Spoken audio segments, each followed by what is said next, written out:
मेरे कंटेंट्स हैं definition of health and disease, cause of health and disease, theories of various यूनानी scholars about prevention, तबीयत, levels of prevention, primordial prevention, prevention यूनानी medicine, primary prevention इन यूनानी medicine, असबाब सित्ता ज़रूरिया, हिफ्ज़ मा तक़द्दुम और तदाबीर अब्दानी ज़ईफ़ा। सबसे पहले डेफिनेशन ऑफ हेल्थ। WHO ने जो डेफिनेशन दी है वो है कि health is a state of complete physical, mental and social wellbeing and not merely the absence of disease और इंफर्मिटी। यानी कि बस फिजिकली सही होना या फिर डिजीज का एब्सेंस होना ही हेल्थ नहीं है, मेंटली और सोशली वेलबींग भी होना चाहिए। उसके बाद इब्न सीना ने जो डेफिनेशन दी है, सेहत वह हालत है जिसमें बदने इंसान के आफाल सही होते हैं। और जाली न्यूज ने कहा है कि सेहत वह हालत है जिसमें बदने इंसान के सारे आफाल सही होते हैं। इन्होंने बस सारे की पाबंदी लगा दी है, इसमें सारे ऑर्गन्स की आफाल सही होनी चाहिए। और इब्न रुश्द ने कहा है कि health is the state of a body in which the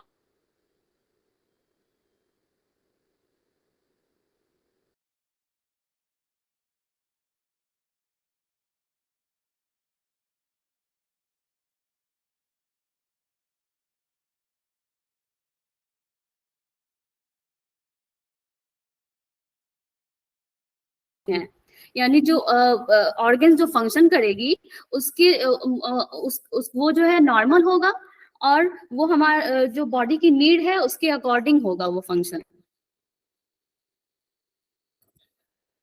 अब डेफिनेशन ऑफ डिजीज क्या है? WHO ने कोई डेफिनेशन नहीं दी है इसकी डिजीज की, कि इसने बस कहा है कि इसकी डिजीज मीन्स अनइजीनेस, हेल्थ अगर अनइजीनेस हो जाए।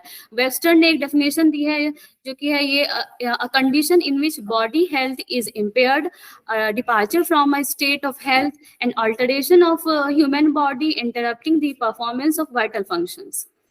इब्न सीना ने मर्ज की जो तारीफ बताई है, मर्ज बदने इंसान की वह गैर तबी हालत या हैयत है जिसमें बदन के फेल में कोई आफत बिलजात या बिला वास्ता पैदा हो जाए।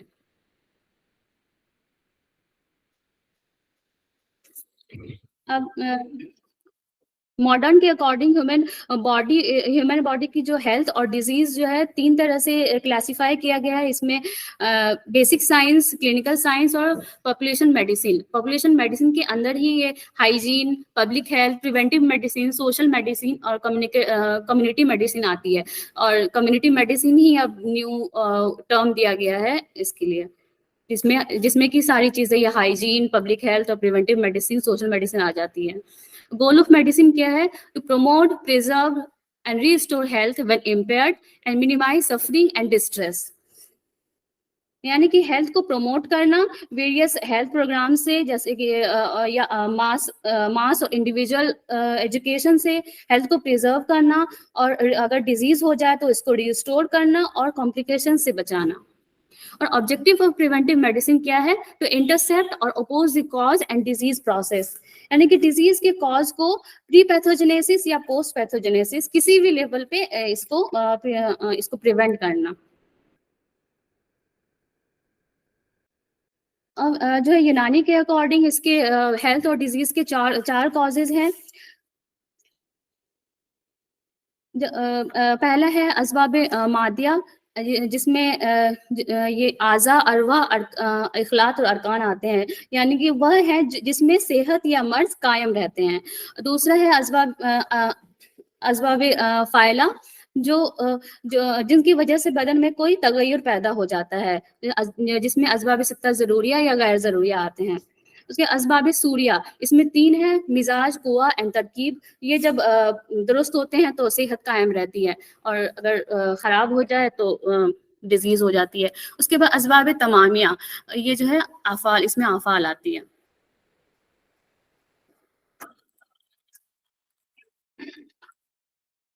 ह्यूमन बॉडी की फॉर्मेशन की बहुत सारी थ्योरीज दी गई हैं और इसमें जो है एक थ्योरी है कि मेल और फीमेल की मनी से ह्यूमन बॉडी बनती है। ह्यूमन बॉडी यानी इसको रुतबत गरीजिया बनती है।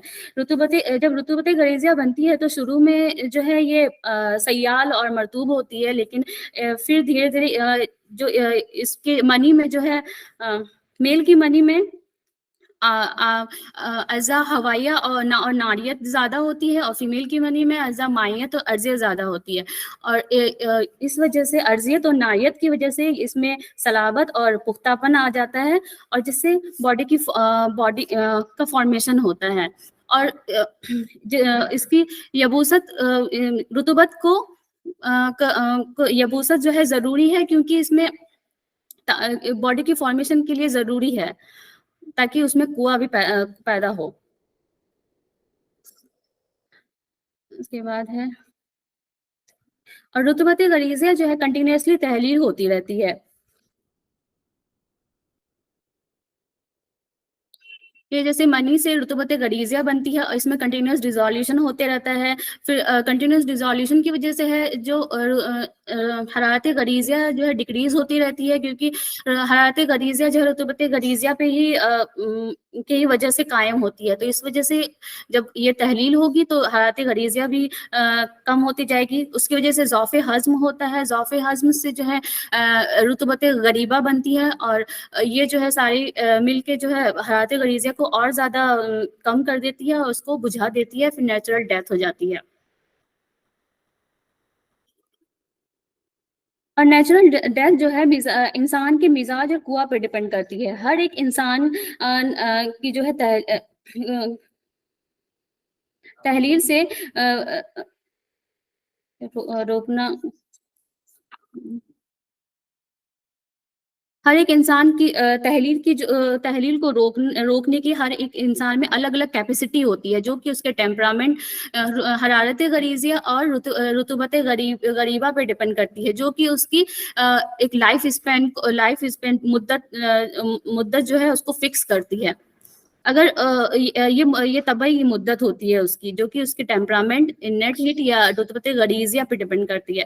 और कभी-कभी जो है ये तबई मौत से पहले भी अगर तबई मुद्दत से पहले भी अगर ये तहलील शुरू हो जाए, जैसे कि अगर गैर तबई हरकत या अराज़ नफ़्सान या गैर तबई इस्तफ़राग होने लगे, तो ये तहलील जो है तबई मुद्दत से पहले भी होने लगेगी।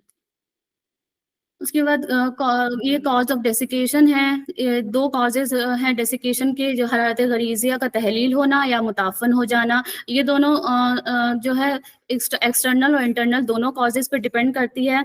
एक्सटर्नल कॉज़ जैसे कि असबाब सित्ता ज़रूरिया हो गई, इंटरनल कॉजेज़ यानी जैसे कि हरारत गरीज़िया और गरीबा हो गई।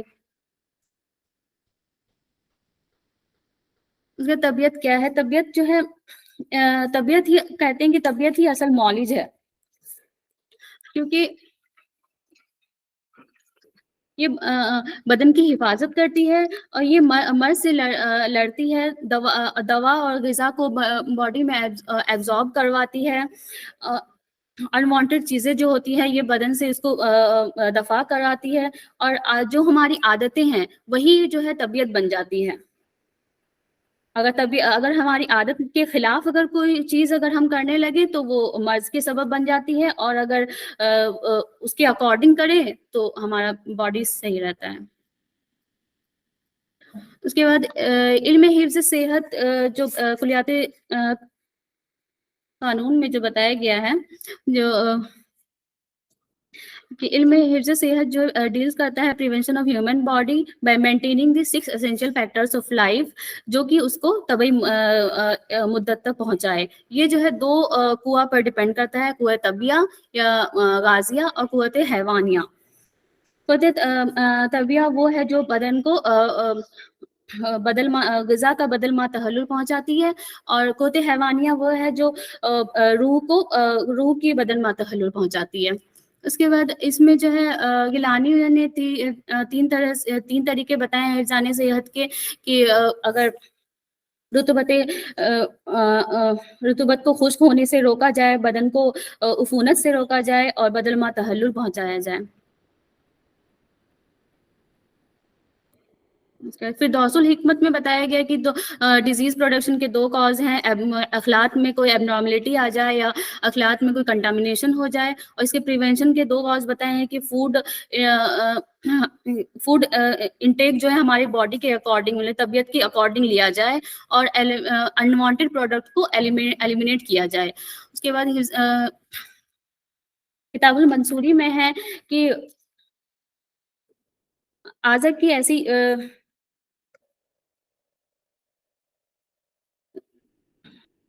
हिफ़्ज़ाने सेहत में बताया गया है कि जो डेली के मामूलात होते हैं, उसमें बैलेंस अगर रखा जाए 6 एसेंशियल फैक्टर्स को मेंटेन करके, तो हमारी सेहत रहेगी। या फिर इसमें जो है बहुत सारे प्राइमरी लेवल पे उसके इंटरवेंशंस को भी बताया गया है। प्राइमरी लेवल पे हम कैसे इसको इंटरवेंस या ग़िज़ा को से कैसे इंटरवेंशन कर सकते हैं, इसको बताया गया है। उसके बाद इब्न रुश्द ने बताया है इसमें हिफ़्ज़ाने सेहत क्या है कि deals with prevention of any damage to the human body को प्रिवेंशन से डैमेज से बचाया जाए, जो कि ये डैमेज जो है मेनली जो आज़ा की फुज़लात से बनती हैं। और ये डैमेज जो है क्या कॉज़ होती है, इसकी ड्राइनेस और कोल्डनेस की वज़ह से ये डैमेज होती है। और ये कहते हैं कि हिफ्ज़ सेहत जो है हम कब को बुढ़ापे या मौत को रोक नहीं सकते हैं, ये बस हम डिले कर सकते हैं इसको प्रिवेंशन से, या कोई भी फिजिशियन इसको रोक नहीं सकता है, बस इसको डिले कर सकता है। इसके 4 मोड्स बताए हैं। पहला है कि मॉडरेट कैमोस ग़िज़ा हो, जो कि फिक्स्ड टाइम हो, फिक्स्ड क्वांटिटी का हो या फिक्स्ड कंपोजिशन का हो। उसके बाद फुज़लात का इस्तफ़राग और प्यूरिफिकेशन ऑफ एयर, हवा की इस्लाह करने से। और फोर्थ है कि कोई भी मेंटल कॉजेज जो कि सूमिजाज अगर पैदा कर दे तो उसको अवॉइड किया जाए। उसके बाद देखिए मॉडर्न के अकॉर्डिंग लेवल्स ऑफ प्रिवेंशन है, 4 प्रिवेंशंस हैं। प्राइमरी प्रीमोर्डियल प्रिवेंशन, जिसमें जो है ना तो रिस्क फैक्टर होता है और ना ही डिजीज होती है। ये हम लोग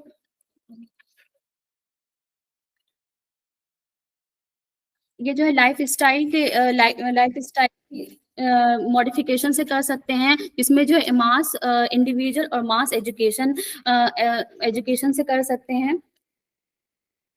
इसमें जैसे कि मतलब स्मोकिंग को अवॉइड करने से, या फैटी चीज़ें नहीं लेने से, और एक्सरसाइज, हाइपरटेंशन या हार्ट की डिजीजेज, हार्ट की डिजीजेस को एक्सरसाइज से रोक सकते हैं। तो ये बेस्ट अप्लाई होता है नॉन कम्युनिकेबल डिजीजेस के लिए।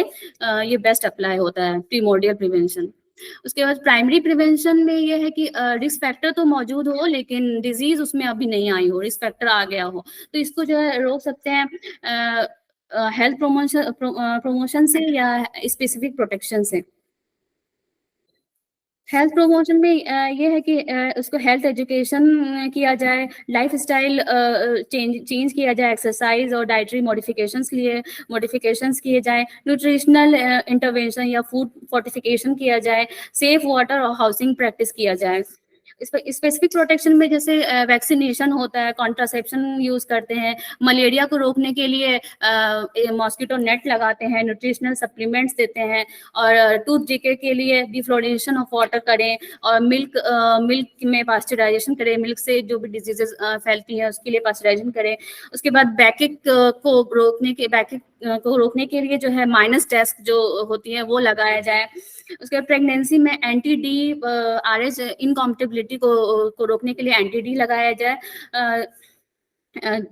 एंटी डी लगाया जाए। तो फॉलिक एसिड जो है प्री कंसेप्शन और पोस्ट कंसेप्शन जो दिया जाता है वो, ताकि न्यूरल ट्यूब डिफेक्ट ना हो, उसको रोकने के लिए वो दिया जाए।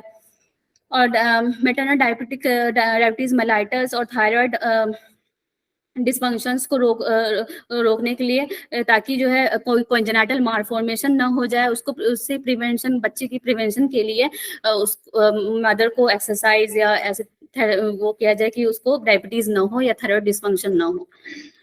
उसका यूनानी सिस्टम में भी यही है कि अगर प्राइमरी प्रिवेंशन हम लोग बहुत तरह से कर सकते हैं, जैसे मॉडिफाइड फूड्स जो होती हैं वो अगर ऐसे सप्लीमेंट लिया जाए तो हम लोग वहाँ पे रोक सकते हैं, या फिर डायबिटीज़ के लिए या थायराइड डिस्फंक्शन के लिए रियाज़त कर सकते हैं। उसके बाद ये जो है यूनानी के अकॉर्डिंग क्या है, इल्म तिब जो है 2 पार्ट्स होते हैं, इल्म जुज़ई इल्मी जो थ्योरेटिकल पार्ट होता है, जुज़ई अमली जो प्रैक्टिकल पार्ट होता है।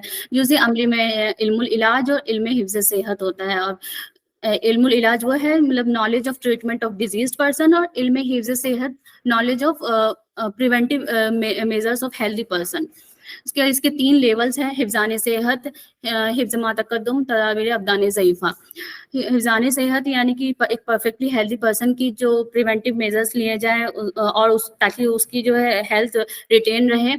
हिफ्ज़ मा तक़द्दुम जिसमें जो अगर कोई डिज़ीज़ कॉज़िंग पोटेंशियल बॉडी में आ गई है तो उसको दूर करने के लिए जो हम लोग प्रिवेंटिव मेजर्स लेते हैं उसे हिफ्ज़ मा तक़द्दुम कहते हैं। इसके बाद तदाबीर अब्दान ज़ईफ़ा जो मतलब बॉडीज़ जो है वीक हो गई हो, या कोई उसमें अगर वीक हो गई हो, चाहे बर्थ से या फिर बर्थ से वीक हो, या फिर बाय एज उसमें कोई वीकनेस आ जाए, या कोई तदबीर ऐसी कर रही हो जिसमें उसकी बॉडी वीक हो जाए, तो उसमें तदाबीर अब्दान ज़ईफ़ा की तदाबीर इख्तियार करते हैं। इसमें जो है चिल्ड्रेन, ओल्ड एज और प्रेग्नेंट वुमेन के लिए इसमें तदाबीर करते हैं। उसके बाद ये लेवल्स ये वही है, हिफ्ज़ सेहत, इसमें टारगेट पॉपुलेशन हेल्दी पॉपुलेशन होती है। इसमें एम होता है कि हेल्थ को मेंटेन किया जाए, रिमूव फैक्टर्स जो फैक्टर्स हैं हेल्थ को डेविएट करने की, उसको रिमूव किया जाए, और बॉडी को तवील मुद्दत तक लाया जाए। और इसकी कैसे कर सकते हैं हम लोग, सेक्शन एसेंशियल फैक्टर्स को मेंटेन करके, और टेम्परामेंट और या बॉडी या ऑर्गन के जो है टेम्परामेंट को मेंटेन करके, और इखलाक को मेंटेन करके, या फिर ऐसे रेजिमेन या हैबिट्स इख्तियार किया जाए जो तबीयत के अकॉर्डिंग हो। फिर हिफ्ज़ मा तक़द्दुम में टारगेट पॉपुलेशन इन टेम्परामेंट जिसमें हो जाए, या कोई ससेप्टेबल बॉडी डिजीज़ को एक्सेप्ट करने की कोई ससेप्टेबिलिटी आ जाए अगर उनके लिए, या जिसमें कोई अलार्मिंग सिग्नल्स आ रहे हो उस डिजीज़ के, उनके लिए हिफ्ज़ मा तक़द्दुम करते हैं। इसमें जो है डोम अगर इन टेम्परामेंट है तो उसकी डोमिनेंसी को रिमूव करें, कुआ को स्ट्रॉन्ग करें, और अलार्मिंग जो सिग्नल्स हैं उससे प्रिवेंट किया जाए, उसको पहले ही मतलब कि प्राइमरी प्रिवेंशन ही किया जाए उसमें। उसके बाद इससे जो है ग़िज़ा बिल-ज़िद से कर सकते हैं टेम्परामेंट का ये को रोक सकते हैं, खराबी को रोक सकते हैं। फिर मॉर्बिड मैटर जो अगर हो रही है, कोई जमा हो रही है, तो उसको निकालने की तदाबीर इख्तियार करें, या प्रोफाइलेक्टिक मेडिसिन ऐसी कोई लें जो जिससे वो डिजीज़ नहीं हो। उसके बाद इसमें तदाबीर अब्दान ज़ईफ़ा में ओल्ड एज, न्यू बॉर्न और चिल्ड्रेन एंड प्रेग्नेंट वुमेन जो है टारगेट पॉपुलेशन होती है। इसमें एम है कि ओल्ड एज के लिए कि जो फिजियोलॉजिकल डेबिलिटिंग कंडीशंस है उसको डिले किया जाए, या न्यूबॉर्न में जो है मैनेजमेंट किया जाए न्यूबॉर्न के लिए, और उसकी बेटर डेवलपमेंट के लिए ऐसी तदाबीर इख्तियार करें। और जो प्रेगनेंसी में जो फिजियोलॉजिकल चेंजेस होती हैं उनमें उनको ऐसी ग़िज़ाएँ या ऐसी तदाबीर दें जो उनको उससे प्रिवेंट करें। इसमें यूनानी के अकॉर्डिंग जो प्रिमोर्डियल प्रिवेंशन कुछ डिजीजेज और उसके प्रोफाइलेक्टिक मेडिसिन हैं, वो है जैसे अगर बलगमी डिजीज़ है, और बलगमी डिजीज़ या है, और मतलब ये जो है नर्व्स को भी, मेंटल पावर को भी इम्प्रूव करती है। इसमें है मेडिसिन 7 मिस्काल अजमी, मुकी या खुश्क जो है डेली 7 दिन तक, 1 मंथ में 7 दिन तक डेली ले सकते हैं। तो ये बलगमी अमराज और से बचाएगी, और मेंटल पावर को भी इंक्रीज़ करती है। या फिर ज़ंजबील मुरब्बा जो है मंथ में 1 दिन लें। उसके बरसाम के लिए है कि हनी को विंटर में जो है डेली हनी लिया जाए, या इसमें समर इसमें समर में कोकम्बर लिया जाए। उसके बाद सुधा में जो है मजनजोश को स्निफ नसूक किया जाए। कैटरेक्ट के लिए भी मजनजोश को नसूक किया जाए। उसके बाद चौथिया बुखार जो ऑर्डिनरी फीवर होती है उसके लिए हींग इस्तेमाल किया जाए। हेयर फॉल के लिए त्रिफल सगीर, हेयर फॉल वाइट हेयर के लिए त्रिफल सगीर, और हेयर फॉल के लिए जो है रोगन हाथ से मसाज करें। और हेयर ग्रोथ अगर डिले हो रही है तो उसके लिए चुकंदर के जो शांदे से वॉश करें और उसके साथ राई को मिक्स करें, फिर रोगन आस से मसाज करें। ये है टीथ और गम्स के लिए है जो कि इसको स्ट्रॉन्ग करती है, उसमें स्ट्रेंथ पहुंचाती है और उसके टूथ डिके से बचाती है। जैसे कि सिकंजबीन, मिसवाक विथ फुलंजान या पीलू से, और सनून यूज करें, कर्नूल एल, गुलाब साद, सुम्बलुत्तेब और नमक या ऊद कोयला, इन सब के पाउडर बना के सनून कर सकते हैं। और ज़्यादा एमेसिस के लिए भी इसे मना किया गया है। और बहुत ज़्यादा ठंडा या बहुत ज़्यादा खाना खाने के बाद जो है बहुत ज़्यादा गर्म चीज़ें ना लें। आइज़ के लिए है कि मॉर्बिड मैटर को जो है ये जमा नहीं होने देता और विजन को इम्प्रूव करता है। ये जो है मेल्टेड रसौत को जो है वाटर में मेल्ट करके उसके ड्रॉप को डाला जाए आँख में, या फिर अर्क के सौंफ या अर्क के अनार आँख में डाला जाए, और कुतिया मूड़ मर्जनदोष को जो है आँख में लगाया जाए। संगे Sarma with burn dead seed, मतलब से जो इसके खजूर के जो बीज हैं उसको जला के उसके और संगे सरमा के साथ पाउडर बना के उसको आंखों में लगाया जाए। सुरमा है बहुत सारे, अस्मत की तूतिया या अकलीमिया, मरकसीरा, ये सारे के सुरमा को आंख में लगाया जाए। ईयर के लिए प्रिवेंशन है, अगर ईयर एक हो या सैलान उज्न हो तो या फिर ईयर वैक्स को रिमूव करना हो तो रोगन बादाम तल्ख जो है कान में डेली डाला जाए, या सिरका मामेसा के साथ एज अ ड्रॉप कान में डाला जाए। और जो बनफशा और नीलूफर के जो शानदा का भाप लिया जाए। हैंड्स और लेग्स को अगर कोल्डनेस और ड्राइनेस से बचाने के लिए मसाज करे, लोगों ने सोसन या ऑलिव ऑयल से, जिमात करे बहरोजा और लहसुन से। और इसमें जो है लूज ग्लव्स पहनने चाहिए, टाइट ग्लव्स नहीं पहनने चाहिए, क्योंकि जो है लूज ग्लव्स पहनने से हमारी हरकत बॉडी में अज्जा जो है हरकत नहीं कर पाएंगे। हरकत जो है एक सबब होती है हरारत पैदा करने की, इसलिए लूज ग्लव्स पहननी चाहिए। उसके बाद फेस में जो है फेस के लिए प्रिवेंशन है उसको टैनिंग से बचाने के लिए कि जैसे लुआब असबगोल या लुआब तुख्म खुरफा, इसको एज अ तिला फेस पे लगाएं। यूरिनरी सिस्टम में अगर स्टोन फॉर्मेशन को बचाने के लिए या मॉर्बिड को का इस्तेमाल को रोकने के लिए तुख्म खरवजा शुगर के साथ लेना चाहिए। उसके बाद प्राइमरी प्रिवेंशन है कुछ, ये तो मतलब प्रीमोर्डियल थे जो अगर डिजीज से होने से पहले के थे। अब ये प्राइमरी अगर कोई सिम्टम या अलार्मिंग साइन आ रहे हो तो तब के प्रिवेंशन है। अगर पाल्पिटेशन हो रहा है तो फर्स्ट करना चाहिए ताकि कार्डियक डिजीज या डेथ से बचा जा सके। काबूस या चक्कर आ रहे हो तो एपिलेप्सी या सक्ता के चांसेस होते हैं। इस्तफराग, इसमें जो है इस्तफराग खिलते गलीज करनी चाहिए। इम्तला अगर बहुत दिनों से हो तो कन्वर्जन या सकता हो सकता है, तो इसमें भी बलगम का जो है इस्तफराग करना चाहिए। इख्तलाज हो रहा हो तो इसमें भी कन्वर्जन या सकता हो सकता है, तो कभी इस्तफराग बलगम करना चाहिए और मसाज करनी चाहिए। खद्र या इंसेंसिटिविटी हो रहा हो तो फालिज के चांसेस होते हैं, इसमें भी बलगम का इस्तफराग करें। और फेस में अगर इख्तलाज हो रहा हो तो लकवा हो सकता है, तो दिमाग का तनकिया करें, इसहाल करें, मेसिस कर सकते हैं। पुदीना को जो है सिरका में बॉईल करके उसको अप्लाई करना है। और अपनी एपेटाइट को कम करनी चाहिए, कम खाना चाहिए, गार्गिल करना चाहिए। अगर सरसा अगर रेडनेस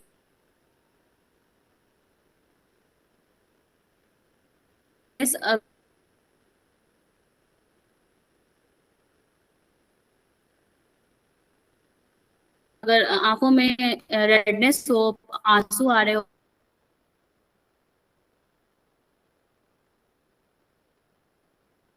हेडेक, फीवर प्रोमिनेंट हो रहे हो, खौफ, डर या जो है मायूसी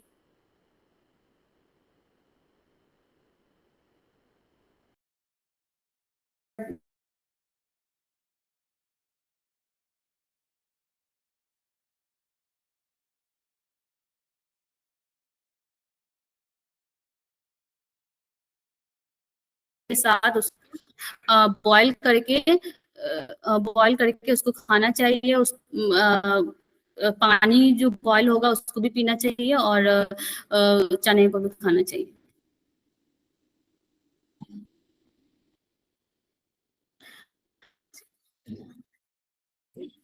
उसके बाद कंटिन्यूअस कोल्ड और कफ हो अगर, तो अस्थमा या रेस्पिरेटरी कंटिन्यूअस कोल्ड या कफ हो तो अस्थमा या रेस्पिरेटरी डिजीजेस के चांसेस होते हैं। इसमें मुरब्बा जंजीबील ले सकते हैं। और हेडेक या माइग्रेन हो तो इसमें भी कैटरेक्ट के चांसेस होते हैं, तो सदगैन की फस्त कर सकते हैं। और फेस में अगर एडिमा हो फेस में, आईलिड में या हैंड या लेग में, तो एसाइटिस के चांसेस हो सकते हैं, तो इसमें इदरार करनी चाहिए। वेसल्स प्रोमिनेंट हो या हैवीनेस हो तो सकता डेथ या वेसल्स में शकाक हो सकता है, तो उसमें भी फस्त हो सकता है, तो फस्त करनी चाहिए। स्वेटिंग बहुत ज़्यादा हो रही हो तो इम्तलाए बदन के चांसेस हो सकते।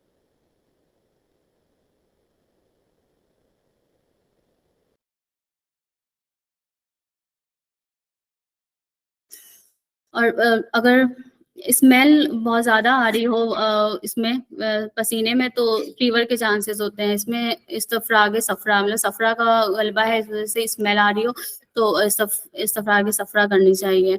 इम्तला अगर हो रही है तो हेमोप्टेसिस हो सकती है, सकता हो सकता है, तो इसमें फर्स्ट करनी चाहिए।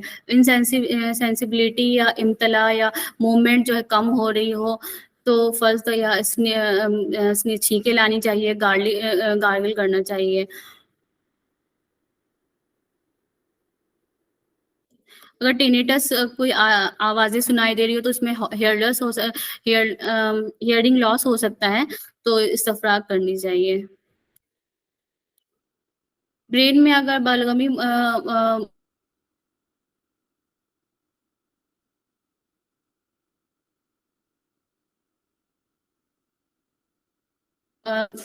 ये बलगमी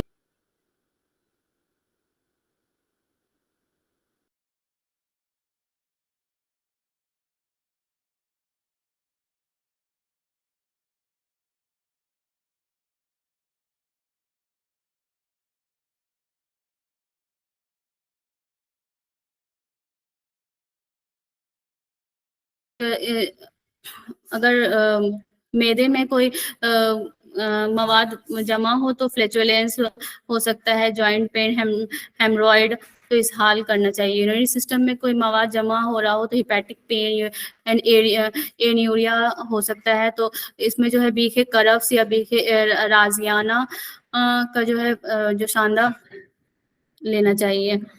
और अगर बहुत ज़्यादा हाथ पैरों में कोल्डनेस हो रही हो तो इसमें जो है इनसेंसिटिविटी हो सकता है, तो इसमें जो है आब शलजम, जोशांदा, इंजीर, माउल, कुरनूब, आब रेहा, आब सोया, इनमें जो है उनको जो हाथ पांव अगर सर्द हो रहे हो तो उसमें को डुबा के रखना चाहिए।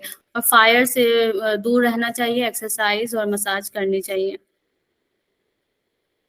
अब जो एयर अब अज़ाब सित्ता ज़रूरिया में आ रहे हैं। जो पहला जो ये है एयर है, ये जो है रूह की एक उंसुर है। इसमें जो इसके 2 फंक्शंस होते हैं, तरवी और तनकिया। ये जो है नेचुरल मैकेनिज़्म होती है इंटरनल बॉडी की जो मतलब कि जो एयर ले रहे हैं उसको तनकी उसकी प्यूरिफिकेशन की एक मतलब नेचुरल मैकेनिज़्म है। और अगर एटमॉस्फेरिक एयर की प्यूरिफिकेशन के लिए proper ventilation, air conditioner, fumigation, indoor या आउटडोर प्लांट्स लगानी चाहिए। अगर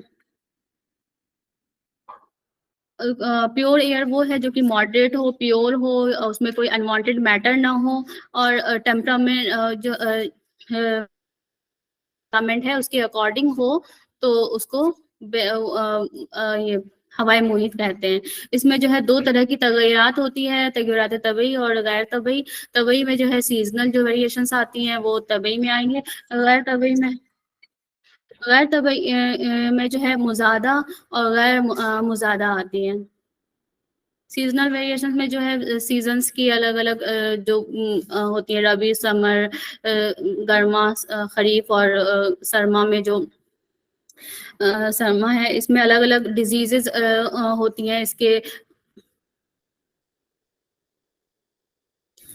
इसमें रबी में जो है एपिस्टैक्सिस दम का गलबा होता है, तो इसमें एपिस्टैक्सिस, हेमोप्टाइसिस या हेमरेज हो सकती है। इसमें जो है इसकी वजह से इसमें जो है लतीफ़ ग़िज़ा लेनी चाहिए। इसमें फ़स्त या इसहाल करें, बिगिनिंग या एंड में फ़स्त या इसहाल करनी चाहिए। एमेसिस कर सकते हैं। दलक तवील करना चाहिए, गार्गिल करें, गरगरा करें, और इसमें ठंडी चीज़ें को लेना चाहिए। और हाँ, समर में जो है हार्याबिस होती है, इसमें जो सफ़रा का गलबा होता है, इसमें डिज़ीज़ेज़ में आते हैं, मुहर्रिका हो सकता है, सरसाम हो सकता है, ईयर एक हो सकता है, कंजक्टिवाइटिस होती है, पॉक्स होती है, एसाइटिस। तो इसमें इस्तफ़रा कम करनी चाहिए। इसमें इस्तफ़रा कम करनी चाहिए, दलक की कसीर करनी चाहिए। ठंडे तेल से जो है दलक की कसीर करनी चाहिए, और मुस्हिल सफ़रा लेनी चाहिए। खरीफ में जो है ये जो है इसके मिजाज का इख्तलाफ है। इसमें कोई कहते हैं कि मतलब मॉडरेट हार और बारिद में जो है ये मॉडरेट है और याबिस है, और किसी ने कहा है कि ये बारिद याबिस है। और इसमें जो है सौदा का गलबा होता है, इसमें सबसे ज़्यादा डिजीज़ेज़ होते हैं। सबसे रद्दी मौसम होता है। विंटर में जो है ये बारिद याबिस, इसमें बलगम का गलबा होता है। इसमें कोल्ड और कफ, निमोनिया, प्लूरिसी जैसी डिजीज़ेज़ होती हैं। इसमें जो कसीरुल तग़ज़िया ग़िज़ा ले सकते हैं। इसमें डाइजेशन अच्छा होता है, तो इसमें कसीरुल तग़ज़िया ग़िज़ा ले सकते हैं। उसके बाद इसमें जो है इसहाल को अवॉइड करनी चाहिए।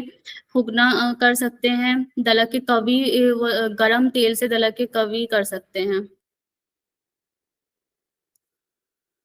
फिर प्यूरिफिकेशन ऑफ एटमॉस्फेरिक एयर, इसमें जो अगर एटमॉस्फेरिक एयर में कोई तगय्युर पैदा हो जाए, तो उसको क्या है, पहला जो है अगर उसमें हीट स्ट्रोक यानी लू अगर हो जाए, तो उसको प्रिवेंट करना, उस एयर से जो है हमें एयर से ही उस हवा से ही हमें दूर रहना चाहिए, या फिर ऐसे मतलब प्लेसेस में चले जाए जहाँ पे वैसा मतलब कूल काल्मिंग ये मौसम हो।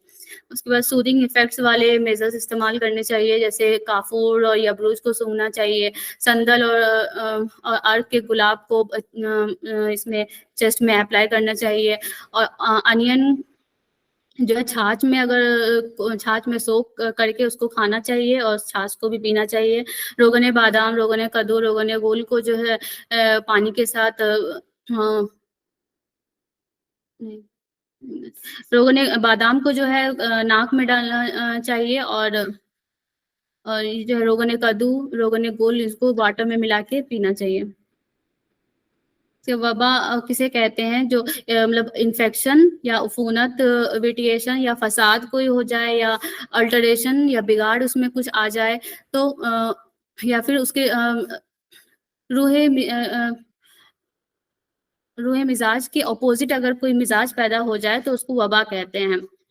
इसमें जो है माने वबा अद्विया, जैसे कि बारिद याबिस चीज़ें जैसे कुस्त, कुंदूर या कतरान यूज़ करना चाहिए। तिर्याके कबीर जो है यूज़ करना चाहिए। गिले अरमनी विथ गिले मखतूम सिरका के साथ यूज़ कर सकते हैं। सिरका हमारे अपने खाने में ज़्यादा से ज़्यादा इस्तेमाल करना चाहिए। माउल शरीर ले सकते हैं। सिब्र, ज़ाफ़रान और मस्तगी, ये जो है 1:2:1 के रेशियो में इसका पाउडर बना के 12 की रात जो है अल्कोहल के साथ एक टाइम लेना चाहिए। उसके बाद काल्मिंग प्लेसेस में या ऊँची जगह में या पहाड़ों में चले जाना चाहिए, जहाँ पे वबा ना फैली हो।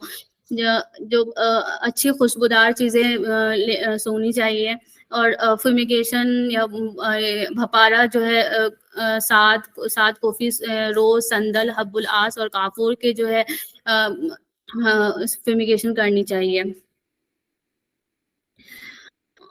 सिरका और गिले अरमनी को जो है डालना चाहिए नाक में, और सिरका और रोज़ वाटर को घरों में जो है छिड़कते रहना चाहिए, और बैत सादा के पत्तों को घरों में बिछाना चाहिए, और ये उस टाइम खाना कम का एपेटाइट को कम कर देना चाहिए, ग़िज़ा कम लेनी चाहिए। माक़ूल में ग़िज़ा जो है वह है जो मतलब वो जो ख़िल्त में कन्वर्ट हो जाए और उज़्व मुक़्तज़ी के अकॉर्डिंग उज़्व मुक़्तज़ी का पार्ट बन जाए, तो उसे ग़िज़ा कहते हैं। ये जो है अकॉर्डिंग टू मतलब बॉडी के कंडीशन के अकॉर्डिंग और टेम्परामेंट के बॉडी का टेम्परामेंट जो है उसके अकॉर्डिंग डाइट देनी चाहिए, और इसमें 3 तरह की ग़िज़ा होती हैं, लतीफ़, गलीज़ और मुअतदिल। ये तीनों जो है फिर या तो साहिउल कैमूस हो या फासिदुल कैमूस हो, ये फिर 6 कॉम्बिनेशंस टोटल जो है 18 टाइप्स की ग़िज़ा बन जाती हैं। फिर इसमें क्या तदाबीर हैं, इसमें जो है जो ग़िज़ा होती है उसमें कैफ़ियत दवाई नहीं होनी चाहिए, और जब सच्ची भूख हो, मतलब भूख तब हो तब लेनी चाहिए, और अकॉर्डिंग टू टेम्परामेंट बॉडी के और ग़िज़ा के और अखलाक के अकॉर्डिंग के टेम्परामेंट के अकॉर्डिंग लेनी चाहिए, क्वांटिटी बहुत ज़्यादा नहीं होनी चाहिए। और फूड का जो कंस्टिट्यूएंट है, यानी कार्बोहाइड्रेट या किसी फैट्स, प्रोटीन्स, ये सारे कंस्टिट्यूएंट जो है करेक्ट हो, ऐसी ग़िज़ा लेनी चाहिए। सीज़न और प्लेस के अकॉर्डिंग होनी चाहिए, हैबिट के अकॉर्डिंग होनी चाहिए, और उसकी कॉम्बिनेशंस जो है कॉम्बिनेशंस भी सही होनी चाहिए, जैसे कि मछली और दूध को एक साथ नहीं लेना चाहिए, कहते हैं, जिससे लॉसी हो सकती है।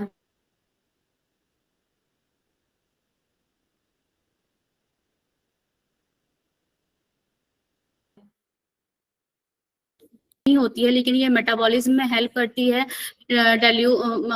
फूड को डाइल्यूट करती है और एब्जॉर्प्शन में हेल्प करती है, वेसल्स में एब्जॉर्प्शन में हेल्प करती है, और ये जो है फूड को जो है जलने से बचाती है, और वेस्ट को जो है एक्सक्रीट करने में हेल्प करती है, और हरारत गरीज़िया में जो जोश होती है उसको कम करती है, बॉडी के वेरियस फ्लूइड जो है उसको उसमें वो बनाती है, और जो है आइस आइस ड्रिंकिंग वाटर जो है मीठा मीठा पानी को ड्रिंकिंग वाटर कहते हैं। ये मीठा होता नहीं है, जब मतलब ले इसको पीते हैं तो हमारे मुंह में जो है स्टार्च और कार्बोहाइड्रेट की वजह जो होता है, उसकी वजह से इसमें मिठास आ जाती है, इस वजह से इसको मीठा पानी कहते हैं। अगर उसमें कुछ एक्स्ट्रा चीजें आ गई हो तो वो मीठा नहीं होगा, तो इसलिए इसे मीठा पानी कहते हैं। उसके बाद डाइजेशन जब कब लेनी चाहिए, जब डाइजेशन स्टार्ट हो गया हो, जस्ट बिल्कुल खाने के बाद नहीं पीना चाहिए, थोड़ी देर में, ताकि वो जब जब स्टार्ट होने लगे डाइजेशन तब पीनी चाहिए। इसके प्यूरिफिकेशन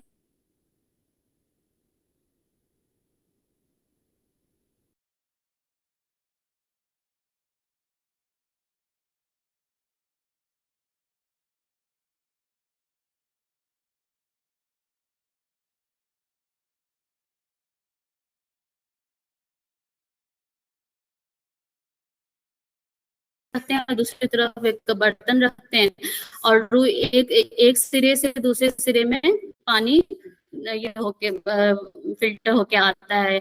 इस जर मीन्स खींच कर लाना, और अलका मीन्स लीच की तरह, जैसे लीच जो है ब्लड को सक करता है, उसी तरह से इसमें भी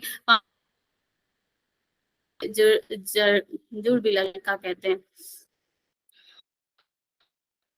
पानी में जो है सिरका या सिकंजबीन ऐड करने से भी प्यूरिफाई होता है, और कब नहीं लेनी चाहिए, जब बहुत ज़्यादा मतलब एम्प्टी स्टमक में या निहार मुँह में नहीं पीना चाहिए, रात में नहीं पीना चाहिए, एक्सरसाइज़ के बाद नहीं पीना चाहिए, बहुत ज़्यादा मतलब रुतूबत वाले फ्रूट्स लेने से नहीं के बाद नहीं पीना चाहिए।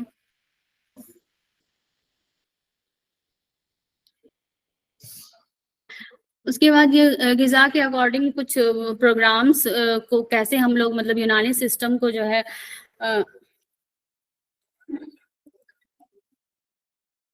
यूनानी सिस्टम को हम लोग कैसे जो वेरियस फूड्स होती हैं उसको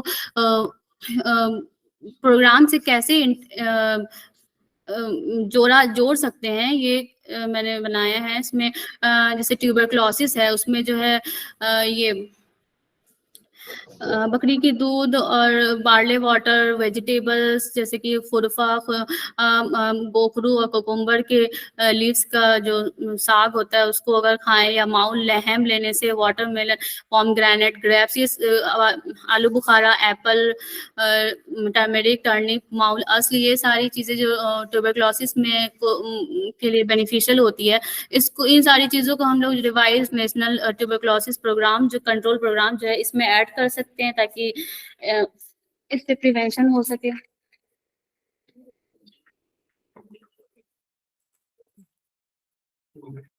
हुँ।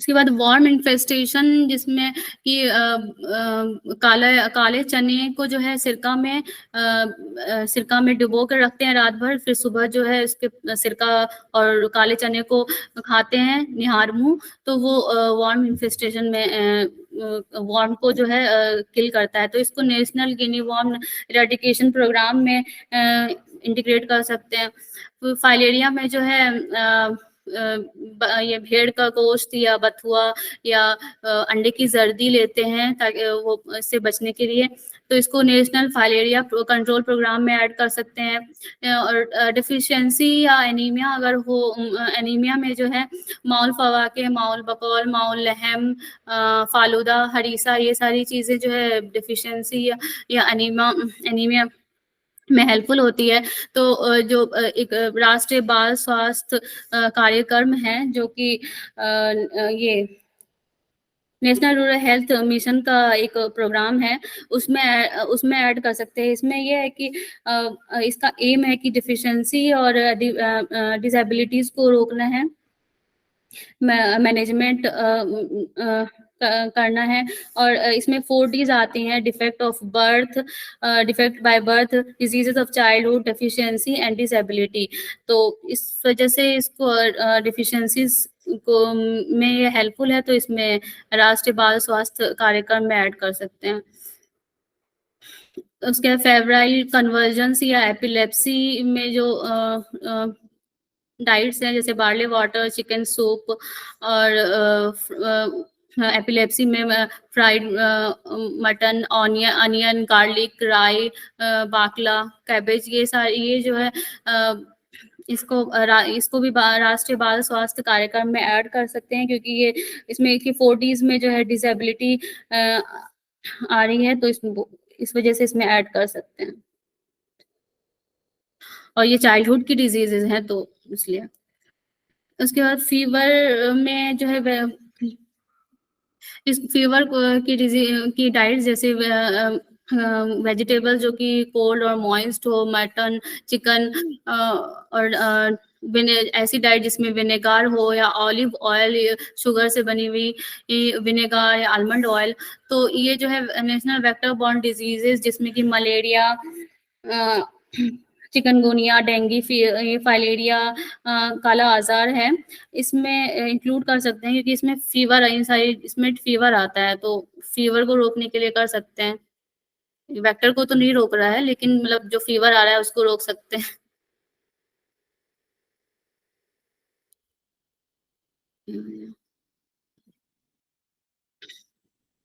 हरकत हरकत व सुकून बंदी मूवमेंट क्या है, जो मतलब एक्शन, जो जो एक्शन हो रही है बॉडी में, कुआ के लॉस से जो एक्शन हो रही है वो मूवमेंट है।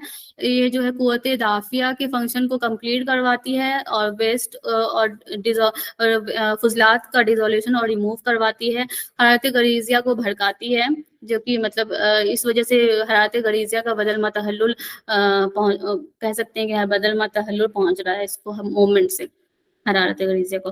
और इस बहुत सारे टाइप्स हैं, एक्टिव और पैसिव, लॉन्ग एंड शॉर्ट हो या मूवमेंट के साथ मिक्स्ड रेस्ट हो, मतलब जैसे कि सुस्त हरकत होती है तो सुस्त हरकत को कहते हैं कि हरकत के साथ ये सुकून मिक्स है, इसलिए हम उसको तो इसके साथ मिक्स हो। और कोई उसके साथ कोई एसोसिएशन हो, जैसे लोहार या धोबी की हरकत जो होती है उसके साथ लोहार के साथ आग की हरकत मिली हुई होती है, आग होती है, तो उसमें जो है हरारत ज्यादा पैदा होगी, तहलील ज्यादा होगी। और धोबी में जो है पानी में ज्यादा वो काम करते हैं, तो उसमें रुतूबत बुरूदत ज्यादा हो पैदा होगी। और हरकत जो है अगर हरकत शदीदा हो और गैर कसीरा हो तो ज़्यादा हीट प्रोड्यूस करती है, डिसोल्यूशन कम होता है। और हरकत कसीरा हो और शदीदा हरकत कसीरा के साथ हरकत कसीरा हो और शदीदा नहीं हो, कसीरा गैर शदीदा, शदीदा नहीं हो और हरकत कसीरा हो, तो उसमें जो है डिसोल्यूशन ज़्यादा होता है और हीट प्रोडक्शन कम होता है। रेस्ट क्या है, अगर मतलब अपनी हरकत से बॉडी को एक पोजीशन में रिटेन रखना जो है रेस्ट है। और ये जो है कुव्वते हाजमा के फंक्शन को हेल्प कंप्लीट करवाती हैं, क्योंकि रेस्ट से ही जो है हाजमा अच्छा होता है, तो इस वजह से रवत हाजमा को के फंक्शन को हेल्पफुल है। और इसमें मुबर्रिद और मुरतब होती है। जब मूवमेंट से जो एग्जॉशन हो रही है, इस वजह से एग्जॉशन हो रही है, उससे रिलीफ के लिए जो है रेस्ट ज़रूरी है। और हरकत से जो है नेट हीट जो है वो एक्सटिंग्विश भी होती है, तो हरकत से जो है बॉडी जो रुतबत गरीजिया है वो तहलील होती है, तो अगर हमेशा मूवमेंट में रहे तो हमें वो पूरा एक्सटिंग्विश हो जाएगी और हरकत गरीजिया भी एक्सटिंग्विश हो जाएगी, तो इसलिए रेस्ट ज़रूरी है। और रेस्ट से जो डिजीजेस होती हैं, जैसे obesity, diabetes, thyroid dysfunction, hyperlipidaemia, cardiovascular diseases, PCOD और रेस्ट्रिक्शन ऑफ मूवमेंट हो सकता है, स्टिफनेस हो सकता है, या मसल वेस्टिंग भी हो सकता है। जब जैसे प्लास्टर होता है तो उसमें मूवमेंट नहीं होता है, तो मसल वेस्टिंग भी हो जाती है। क्या एक्सेसिव मूवमेंट होने से जो है वेरिकोज वेन या खड़े रहने से varicose vein, deep vein thrombosis, osteoarthritis, रगड़ की वजह से ऑस्टियोआर्थराइटिस हो सकता है, फटीगनेस हो सकता है।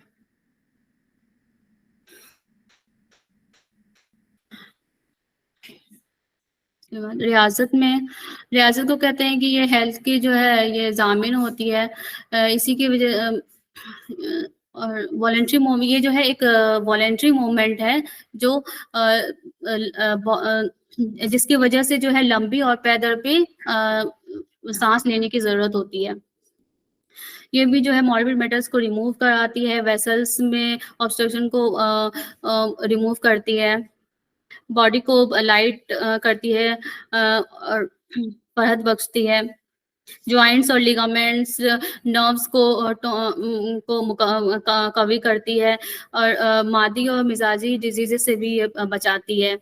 और जुज़वी में जैसे हर एक जुज़ का अलग अलग एक्सरसाइज बताया गया है। चेस्ट के लिए जो है ग्रेजुअली धीरे धीरे जो है पढ़ने के आवाज को धीरे धीरे आवाज को बढ़ाना, मतलब पहले धीरे से पढ़ना, फिर धीरे धीरे अपनी आवाज को बढ़ाने से ये इससे चेस्ट की एक्सरसाइज होती है।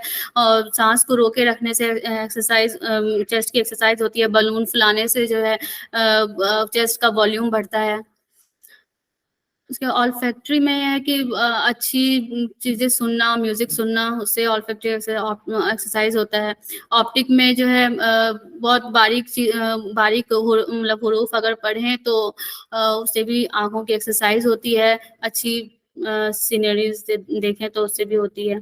कुल्ली में जो है हॉर्स राइडिंग या झूला झूलने से हॉल पूरी बॉडी की एक्सरसाइज होती है। ये हरारत को पैदा करती है। खेलने से जो है रेस्पिरेटरी और बॉडी की एक्सरसाइज होती है। या एरो मतलब ट्रैवलिंग से भी, जैसे वो शिप में या एरोप्लेन में ट्रैवल करने से भी जो है एक्सरसाइज होती है। ये जो है ऑफ हो रहा है, ऑफ हो रहा है, चार्ज नहीं है क्या? चार्ज नहीं है।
जो इसकी जो है कहते हैं कि उनको इंफरादी नुकसानियां जो है रूह की हरकत के ताबे होती है। तो अगर रूह की हरकत अगर अंदर की तरफ जाने लगे, मतलब हार्ट की तरफ जाने लगे, तो बाहर की साइड जो है कोल्डनेस हो जाएगा। अगर सडन होगी तो एंगर एंगर पैदा मतलब गुस्सा होता है। अगर धीरे धीरे हो तो डिलाइटमेंट होगी। अगर जो है हर बाहर की तरफ होने लगे तो जो है अंदर की तरफ जो है हरारत होती है। अगर सडन हो तो गुस्सा, सडन हो तो जो है डर पैदा होता है। अगर ग्रेजुअल हो तो जो है गमगीन होता है। अब कोई भी अगर सडन मूवमेंट अगर चाहे बाहर की तरफ हो या अंदर की तरफ हो, तो उससे जो है डेथ हो सकती है। जैसे कि खुशी में भी बहुत ज्यादा खुशी में भी डेथ हो जाती है। और अगर ग्रेजुअल हो मूवमेंट तो उसमें ज़बूल या डिसोल्यूशन होता है। चाहे बाहर हो या अंदर की तरफ हो, उसमें ग्रेजुअल में ज़बूल होता है। उसके बाद इनफालात नफ्सानिया, जो मालन खुलिया में बहुत सारे बहुत ज़्यादा गुस्सा और फियर और इस तरह की चीज़ें होती हैं। तो इसके लिए जो है भेड़ या मुर्गी के बच्चे की गोश्त इस्तेमाल कर सकते हैं। और व्हीट का जो है ब्रेड इस्तेमाल कर सकते हैं। फ्रेश मिल्क, लाइफ फिश या स्वीट जो है रोगन बादाम से बना हुआ जो है कोई स्वीट इस्तेमाल कर सकते हैं। माउल जुबन इस्तेमाल कर सकते हैं। और इसमें जो है ड्राई मटन को अवॉइड करना चाहिए। मसूर दाल, कैबेज, सॉल्टी और एक्रिक टेस्ट वाली फूड को जो है अवॉइड करनी चाहिए। इसको हम लोग नेशनल मेंटल हेल्थ प्रोग्राम में इंक्लूड कर सकते हैं।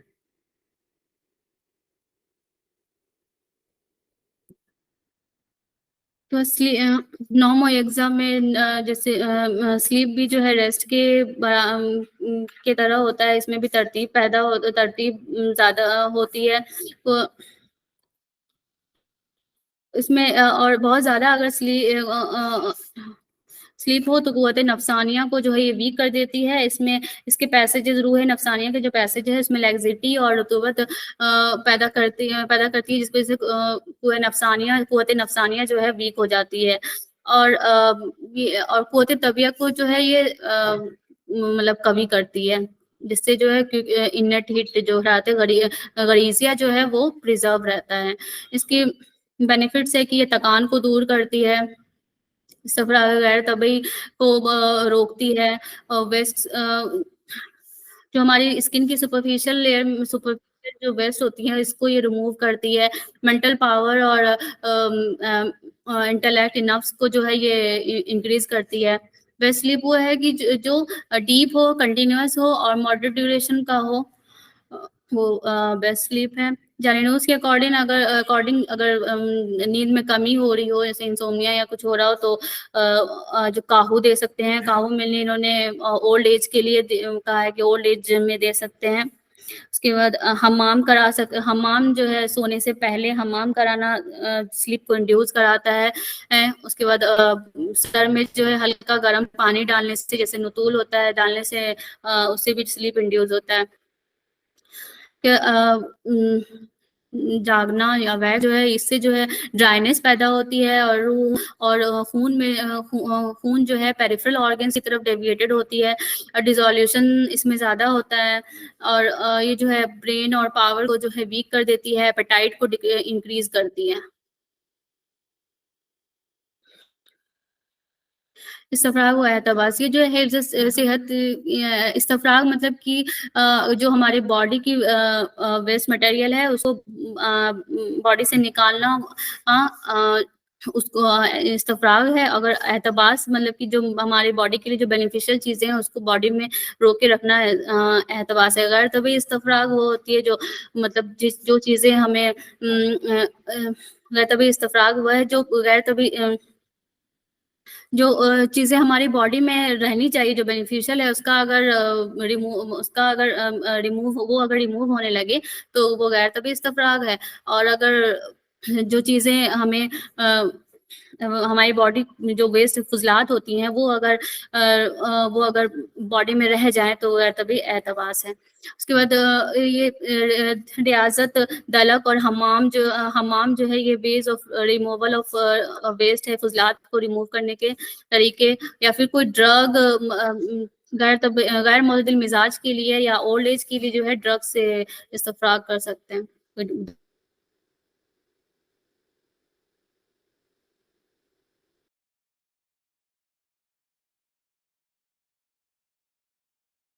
बस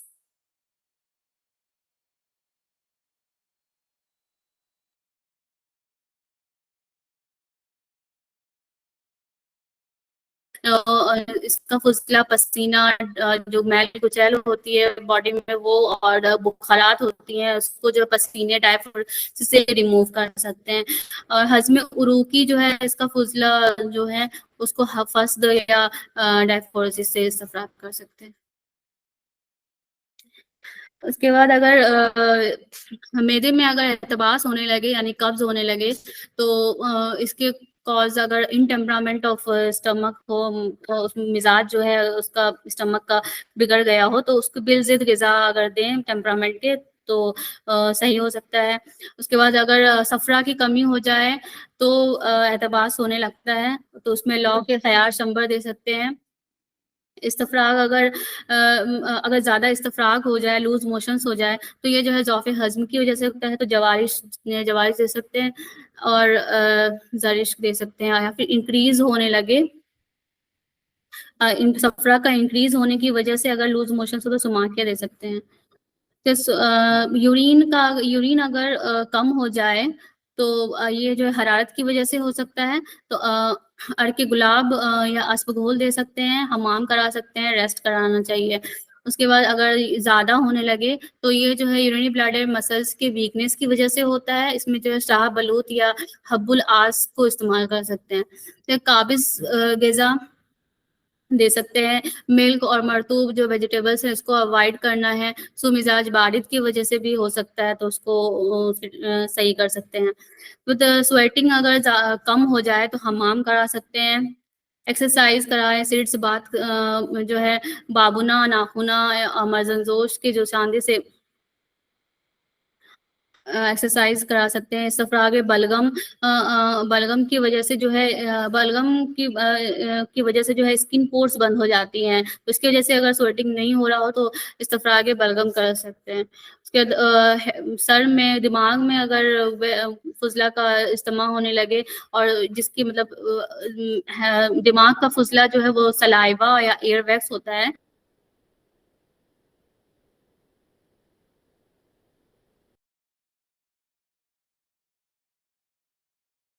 हैं, और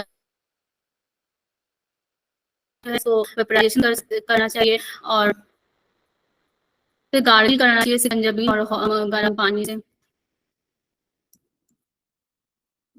दल्क भी जो है एक रियाजत की किस्म है। ये जो है एक पैसिव रियाजत है। जो रियाजत होती है एक एक्टिव होती है, पैसिव होती है। एक्टिव जो है वो वॉलंटरीली जो करते हैं और खुद करे, मतलब इंसान खुद करे, और जो है पैसिव होती है, जो अगर कोई दूसरा इंसान करवाए, वुजू में कोई हरकत करवाए, तो वो जो है पैसिव एक्सरसाइज होती है। तो दल्क भी एक रियाजत की किस्म है। और इसमें जो हज़्म उज़वी का फुजला रिमूव होता है। इसके भी बहुत सारे टाइप्स हैं, सुल्ब, लय्यन, मुअतदिल, कसीर, कलील और इस्तादाद जो एक्सरसाइज से पहले करते हैं। इसके मतलब लोग भी माने, मतलब कि बॉडी को जो है टू प्रिपेयर करना, मतलब एक्सरसाइज के लिए प्रिपेयर करना, इसके प्रिपेयर करने के लिए जो दलक करते हैं उसको इस्तादाद कहते हैं। इस्तादाद के लोग भी माने जो है, मतलब टू रिटर्न, मतलब जो एक्सरसाइज के बाद जो बॉडी की कुआ जो कम हो गई है, उसको रिटर्न करने उसको मतलब फिर से मतलब रिस्टोर किया जाए। इस्तादाद से इसको बॉडी के कुआ को रिस्टोर करते हैं। और इसको इस्तादाद को ही जो है दलक मुसक्किन भी कहते हैं, क्योंकि इससे जो है जो एक्सरसाइज के बाद जो थकान प्रोड्यूस हुई है, वो उसको जो है मतलब मुसक्किन इन पहुंच उसको सही करना, इसलिए इसको मुसक्किन भी कहते हैं। और ये बच्चों में जो है इसको बच्चों में ये बहुत ज़्यादा बेनिफिशियल है। ये जो है बच्चों में लड़के इस्तादाद करना बेनिफिशियल है। ये जो है उसकी डेवलपमेंट के लिए बॉडी की डेवलपमेंट अच्छे से करवाती है। और जैसे थकान के बाद भी जो है दलक के इस्तादाद कर सकते हैं। फिर हमाम है, ये जो है इसमें हमाम जो है जो स्किन के अंडरलाइन जो वेस्ट होती है, उससे जो है स्किन और पोर्स की जो अंडरलाइन वेस्ट होती है, उससे उसको रिमूव कराती है। इसका ज़ाती जो फंक्शन होती है वो तस्कीन और तरतीब होती है। और इसके मुख्तलिफ फंक्शंस होती है जो इसके अज्जा पे डिपेंड करती है। जो इसके अज्जा होते हैं वाटर और एयर, उसके टेम्परामेंट पे डिपेंड करती है, उसके बाद उसके ड्यूरेशन पे भी डिपेंड करती है।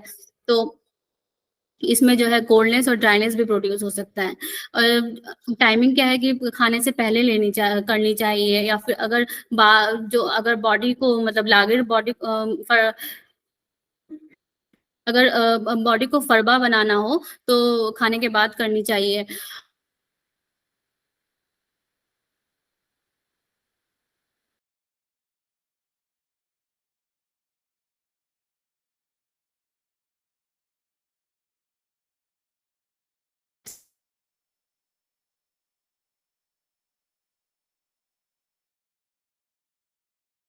इससे जो है अगर तो वही कि वेस्ट और फ्लैचुलेंस को डिसोल्यूट करती है, डर्ट को रिमूव करती है।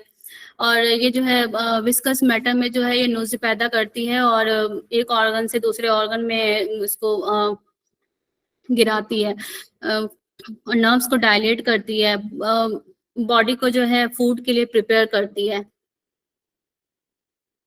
कब हमाम नहीं करनी चाहिए? जब बहुत ज़्यादा इम्तला हो बॉडी में या फीवर की कंडीशन हो, और नहीं करनी चाहिए। और हमाम में बहुत देर तक नहीं रुकना चाहिए, और खाना खाने के बाद जो है अवॉइड करना चाहिए।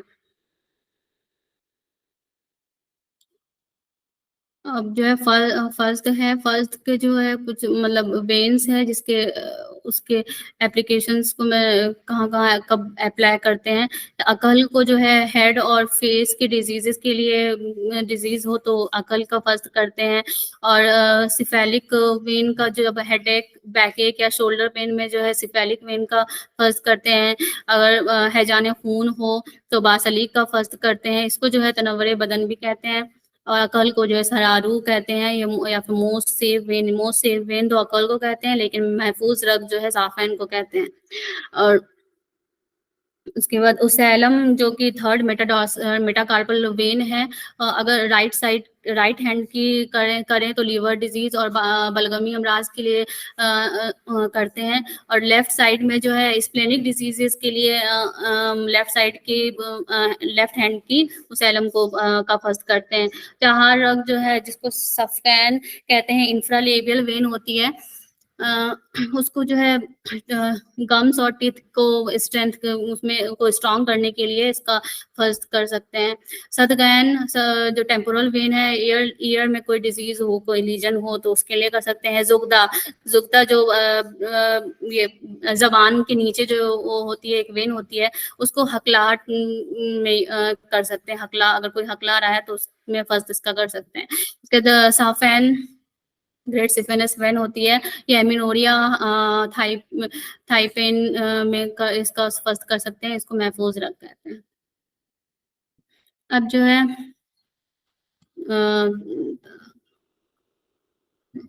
हिफ्ज़ तकद्दुम में है कि मतलब कोई अगर बॉडी में सुई मिजाज पैदा हो रही हो और कोई डिजीज की कंडीशन मतलब सुई मिजाज पैदा हो रही हो तो जो है हिज़्मा तकद्दुम कैसे करते हैं, हिज़्मा तकद्दुम से प्रिवेंशन कर सकते हैं। और पहला जो है जैसे सुई मिजाज बारिद हो जाए, इसके 3 टाइप्स होती हैं। अगर हार्ड के साथ अगर बाकी सारी चीज़ें मॉडरेट हो तो ये जो है सबसे अच्छा होता है, चाइल्डहुड में के लिए सबसे ज़्यादा अच्छा होता है। ये ऐसे मिजाज के बच्चे जो है सबसे ज़्यादा ग्रोथ और अर्ली डेवलपमेंट होती है इनकी।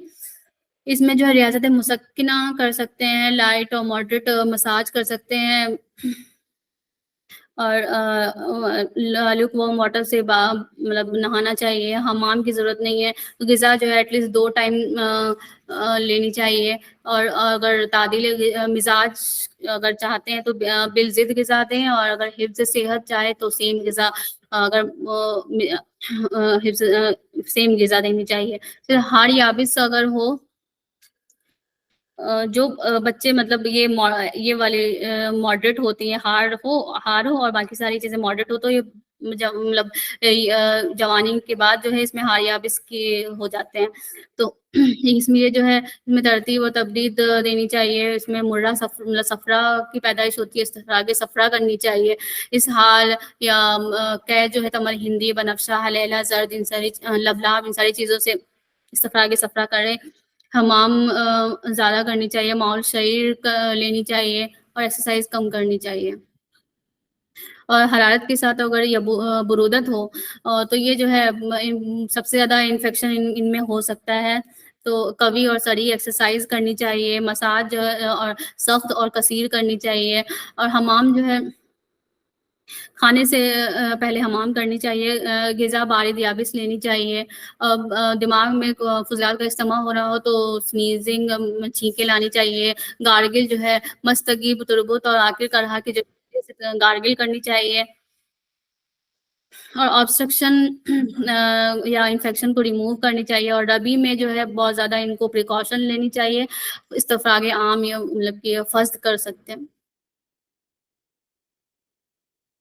फिर सूए मिज़ाज बारिद अगर हो रहा है तो बारिद इनमें भी इसमें भी वही है, 3 तरह के होते हैं। बारिद के साथ बाकी सारे मॉडरेट हो, बारिद रतब हो या बारिद याबिस हो। मुसफ़्क़िन जो हरारत पैदा करे वैसी तदाबीर करें, और जो ऐसी ग़िज़ा जो हरारत पैदा करे वैसी ग़िज़ा लेनी चाहिए। गरम तेल से मालिश करें।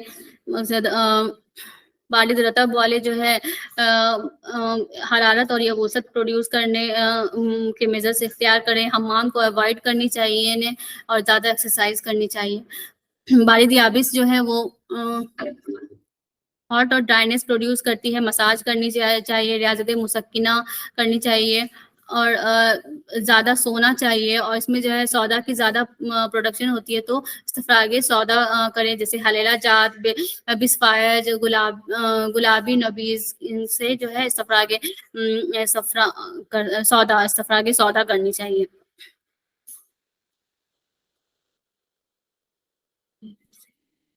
और अगर जैसे किसी ऑर्गन में अगर हो रहा हो तो उसको मुतदिल मिज़ाज वाले जो है इस्तफ़रागे आम कर सकते हैं, जैसे कि फ़ास्ट कर सकते हैं।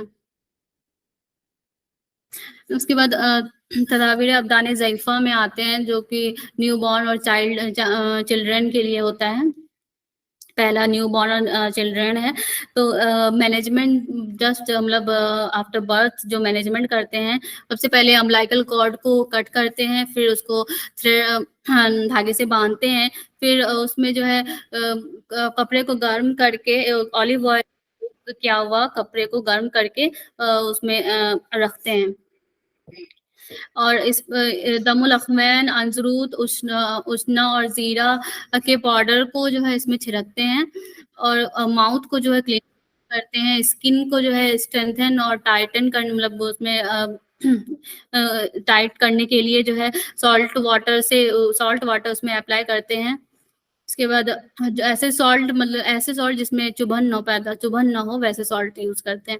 उसके बाद हेड और बॉडी को जो है ठंड से बचाना चाहिए बच्चों के, और एनस को जो है मेकअप को जो है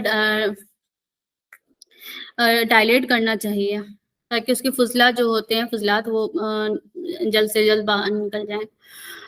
और उसके बाद जब थोड़ा मतलब थोड़े से 2-4 मतलब 7 दिन के बाद जब थोड़े से बड़े हो जाएँ, तो उसमें जब जब जो है अम्बिलिकल कॉर्ड जो है रिमूव हो जाए 5 से 7 दिन के बाद, तो उसमें खाकिस्त्री, सदफ और कलई सोख्ता का पाउडर जो है उसमें अप्लाई करना चाहिए। और फिर जब और थोड़ा बड़े होने लगे तो एक्सरसाइज़ करवाएँ उसको, मतलब कि पैसिव एक्सरसाइज़ करवाएँ, और जब तक कि मतलब वो रोए नहीं तब तक कराते रहना चाहिए। उसके बाद मसाज रोगन बलूत से जो है मसाज कराएँ, और उसको लूक वार्म वाटर से मतलब नहलाना चाहिए। एक्सक्लूसिव मिल्क देना चाहिए, जब तक बच्चे की दाँत ना निकले तब तक एक्सक्लूसिव मिल्क कराना चाहिए। तकमीत और कमत एक प्रोसेस है। कमत में जो है बच्चे की आँखों में जो है एक काला कपड़ा बाँध देते हैं, और तकमीत में जो है जब उसके बॉडी मतलब ऑर्गन्स को एक मतलब शेप इसका स्ट्रक्चर को सही करने के लिए दबाते हैं हर एक ऑर्गन को।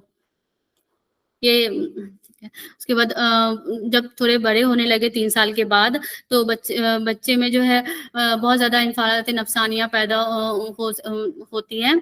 तो इससे जो इन्फालात नफ़्सानिया से बचाना चाहिए। उसी टाइम मतलब बच्चे की जो है इख़लाक़ में पैदा होता है, तो उससे जो बुरे इन्फालात नफ़्सानिया हैं उससे बचाना चाहिए। उससे बच्चों को जो है बच्चों की डिज़ायर को पूरा करना चाहिए, ताकि उसमें मतलब गुस्से वाला या ये वाला गुस्सा वाला जो है ये मिज़ाज पैदा ना हो जाए।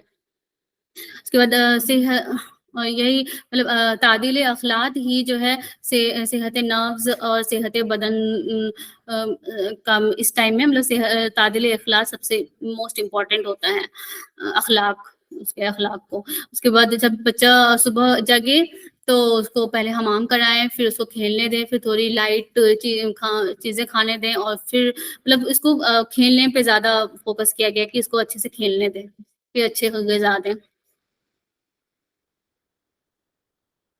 माँ के लिए कुछ ये है कि नहीं खाना चाहिए, ताकि उसके ब्रेस्ट फीडिंग में कोई इफ़ेक्ट ब्रेस्ट फीडिंग से जो है बच्चे में कोई इफ़ेक्ट डिज़ीज़ ना पैदा हो जाए।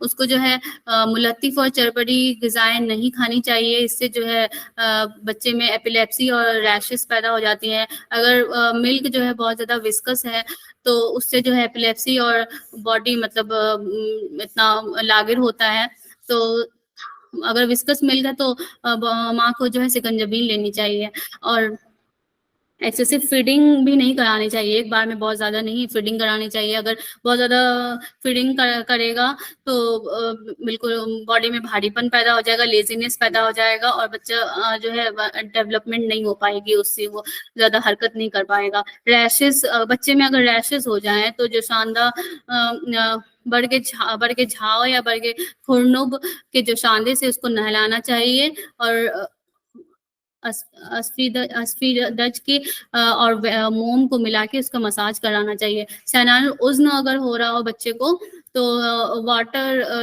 और हनी का जो है स्याफ़ कान में रखना चाहिए, और ज़ाफ़रान को अल्कोहल में हल करके उसके ड्रॉप डालना चाहिए।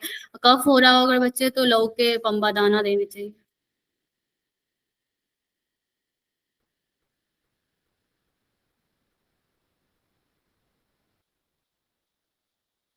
उसके बाद जीरियाट्रिक केयर में क्या है, मेन तो उसूल यही है बूढ़ों के लिए कि मरतूब और मुसक्किनात दें। अ, ज़्यादा उनको आराम और स्लीप सोने की तदाबीर करनी सोना चाहिए, और जितने भी मतलब मर्तूबात या मुसक्किनात वाली तदाबीर हैं वो अख्तियार करनी चाहिए। मुसिले बलगम करनी चाहिए। अगर कॉन्स्टिपेशन हो रहा हो तो तलय्यनात देनी चाहिए, जैसे इंजीर, आलू बुखारा देनी चाहिए। लबलाब, ऑलिव ऑयल और नमक, मरी, समग बतम जो है, इनसे जो है इनको इनकी कॉन्स्टिपेशन को दूर कर सकते हैं। हुकना करानी चाहिए ऑलिव ऑयल से, फ़स्त को अवॉइड करनी चाहिए। ग़िज़ा में जो भी मरतूब ग़िज़ाएँ हैं वो देनी चाहिए, और गलीज़ ग़िज़ाओं को अवॉइड करनी चाहिए। प्रेगनेंसी में क्या प्रिवेंशन ले सकते हैं? इनको जो है ग़िज़ा मतलब कम लेनी चाहिए, और मल्टीपल टाइम्स में लेनी चाहिए। एक बार में नहीं खाना चाहिए, थोड़ी-थोड़ी देर में थोड़ा-थोड़ा खाना चाहिए। लतीफ़ ग़िज़ाएँ लेनी चाहिए, मुसक्किन और मुक़व्वी हो। फिर तेज़ और तल्ख़ चीज़ें को अवॉइड करना चाहिए, और जो कि डाययूरेटिक हो या उसे अवॉइड करना चाहिए। हार्ड वर्क नहीं करना चाहिए, जंक वग़ैरह नहीं करना चाहिए। एरोमा जो खुशबूदार चीज़ें हैं वो उन्हें ऐसे मशरूबात पीनी चाहिए। निहार मुँह वॉमिटिंग, नौज़िया वॉमिटिंग से बचने के लिए निहार मुँह जो है तुर्श काबिज़ फ्रूट्स के रूब खाने चाहिए, और कुर्स ऊद को खाना चाहिए, और मॉडरेट एक्सरसाइज़ करनी चाहिए, हमाम करनी चाहिए, रेस्ट और स्लीप ज़्यादा करें। और मस्तगी और कुंदरू को जो है चबाना चाहिए, और अबॉर्शन से बचने के लिए दयासपुरी 10 एक नबाती दवा है, इसको जब सर में रखते हैं तो अबॉर्शन नहीं होता है। माजुन हिफाजत हमल, ये एक मुरक्कब दवा है जिसको ज़ीरा, तुख्म करफ़, सिरका, नानुख्वा, ज़ंजबील या शुगर से बनाया जाता है। ये जो है हमल की हिफाजत करती है। उसके लास्ट ट्राइमेस्टर में जो है 1 घंटा हमाम में रहना चाहिए, और सिर से बात करनी चाहिए, और बैक और एब्डोमेन में मसाज करें। हलवा जो कि मतलब शुगर और आलमंड ऑयल से बना हो, ऐसे ही हलवा, ताकि वो मतलब उसमें क़ुव्वत रहे, वो लेनी चाहिए। और डिलीवरी के टाइम में जो है बैक का मसाज करें, लोअर एब्डोमेन और मीडियल थाई का जो है मसाज करना चाहिए। रोगन ज़ुम्बक और रोगन खेड़ी से जो है मसाज करना चाहिए। खतमी का साग और घी और हनी के साथ खाना चाहिए। मसाज मसा बर्ग बर्ग खतमी का जो है जोशानदा चमेली के तेल के साथ मिला के मसाज करना चाहिए, ताकि मतलब ईज़ी डिलीवरी हो जाए। और ये सारी चीज़ें अगर हम लोग जो ये जननी सुरक्षा योजना या आंगनवाड़ी प्रोग्राम्स में अगर ऐड करें तो मतलब इसका इम्प्लीकेशन हो सकता है। जननी सुरक्षा योजना में जो है इन्फेंट और मैटरनल मोर्टेलिटी रेट को जो है रिड्यूस करना है, ये इसके प्रोग्राम का एम है। तो इसमें हम लोग ताकि मतलब ऐड कर सकते हैं। आंगनवाड़ी प्रोग्राम्स में मदर के लिए जो एंटीनेटल और पोस्टनेटल केयर है वो इसमें ऐड कर सकते हैं। और ट्रैवलिंग में कुछ प्रिवेंटिव मेजर्स कर सकते हैं। इसमें मेनली है कि हैबिट्स को चेंज करना है ट्रैवलिंग से पहले से हम ऐसे आदत डालें कि मतलब जो ट्रैवलिंग के दौरान जो हमें जो अज़ियत पहुँचेगी उसका पहले से मतलब उसकी आदत डालें। जैसे कि अगर ग़िज़ा हमें ऐसी लें जो ट्रैवलिंग के दौरान हमें मिल सके। तो पहले से हमें उसकी आदत डालनी चाहिए। बस और मशरूब जो है पानी मतलब पानी प्यास को बुझाने के लिए जो है सिरका पानी में अगर सिरका ऐड कर दें तो प्यास कम मकदार में ही प्यास बुझ जाती है। उसके बाद बनफशा रोगन बनफशा जो है 1.5 लीटर अगर पिए तो बहुत ज़्यादा मतलब रोगन बनफशा से जो है ये प्यास बुझती है। मुसक्किन आतश दवाएं मतलब रखना चाहिए, तुफ़्मे खुरफा सिरका। उसके बाद ये ट्रैवलिंग के टाइम जो है थकान बहुत ज़्यादा होती है, तो थकान की जो है प्रिवेंटिव मेजर्स इख्तियार करनी चाहिए। रियाज़त ज़्यादा करें, पहले से मतलब कि रियाज़त जो है बढ़ाने की बढ़ा देनी चाहिए ट्रैवलिंग से पहले ही, ताकि मतलब क्योंकि ट्रैवलिंग के दौरान ज़्यादा थकान होती है तो उसको पहले से मतलब बॉडी को वो आदत कर लें कि वो उसको मतलब बर्दाश्त कर सके।